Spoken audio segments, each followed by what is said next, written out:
ایک طرف خوشی منائی جا رہی ہے، ایک طرف غم منایا جا رہا ہے، ایک طرف اداسی چھائی ہے، ایک طرف مسکراہٹ چھائی ہے۔ کیا یہ فلسطین کے لوگوں کی بد دعا ہے؟ کیا فلسطین کے لوگوں کی جو درد بھری آہیں تھیں، جو درد بھری آوازیں پکاری تھیں، کیا یہ اس کا نتیجہ ہے؟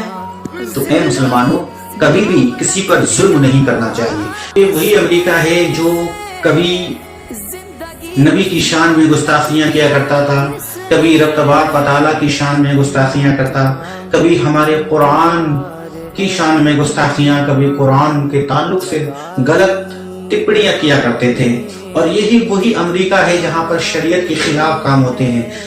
یہاں تک کہ مسلمانوں، امریکہ کے اندر میرے خیال سے، جہاں تک میری ذہنیت جاتی ہے، کوئی ایسا گناہ نہیں ہے جہاں امریکہ کے اندر کیا نہیں جاتا ہے۔ امریکہ کے اندر ایسا کوئی سا گناہ نہیں ہوگا جو کیا نہیں جاتا ہے، کیونکہ ان کے دل مردہ ہو گئے ہیں، ان کے دل مردہ ہو گئے ہیں جو غیر مسلم ہیں۔ تو اے مسلمانوں، اس بات کو ہمیشہ یاد رکھنا چاہیے کہ اللہ تبارک و تعالیٰ کا عذاب کبھی بھی کسی بھی شکل میں آ سکتا ہے۔ ہمیشہ اللہ تبارک و تعالیٰ سے ڈرتے رہنا چاہیے۔ جب میرا رب پکڑتا ہے تو اچھے بھی اس کی پکڑ سے چھوٹ نہیں پاتے ہیں۔ تو اس بات سے اور یہ منظر جب دنیا نے دیکھا ہے تو یہ بات ثابت ہو گئی کہ دنیا کا کوئی بھی دیش ہو، کوئی بھی انسان ہو، کتنا بھی بڑا مالدار، کتنا بھی بڑا طاقتور کیوں نہ ہو، لیکن رب تبارک و تعالیٰ کے آگے کسی کی طاقت چلتی نہیں ہے۔ سب سے بڑا سپر پاور اللہ تبارک و تعالیٰ کی ذات ہے، یہ ہمیشہ یاد رکھنا۔ کسی کی بھی نہیں چلتی ہے، چاہے کتنا بھی بڑا طاقتور کیوں نہ ہو۔ تو غرور گھمنڈ جو کرتا ہے، اللہ تبارک و تعالیٰ اس کے غرور کو توڑ دیتا ہے۔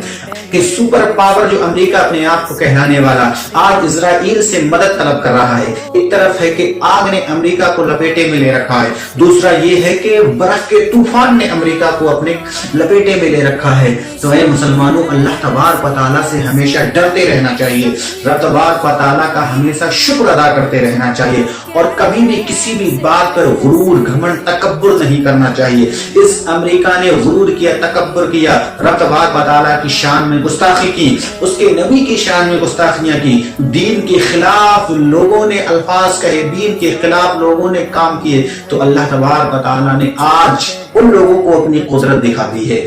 تو ہمیشہ اس بات کا خیال رکھنا، اللہ تبارک و تعالیٰ ہی سب سے بڑا سپر پاور ہے، اس کے آگے کوئی بھی سپر پاور نہیں ہے۔ بڑے سے بڑے ہالی ووڈ کے گھر جل کر راکھ ہو گئے، بڑے سے بڑے بزنس مینوں کے گھر جل کر راکھ ہو گئے۔ اے مسلمانوں، اس بات کا خیال رکھنا چاہیے کہ اللہ تبارک و تعالیٰ جب چاہیں جو چاہیں وہ کر سکتا ہے، اس کے اختیار میں ہے سب کچھ۔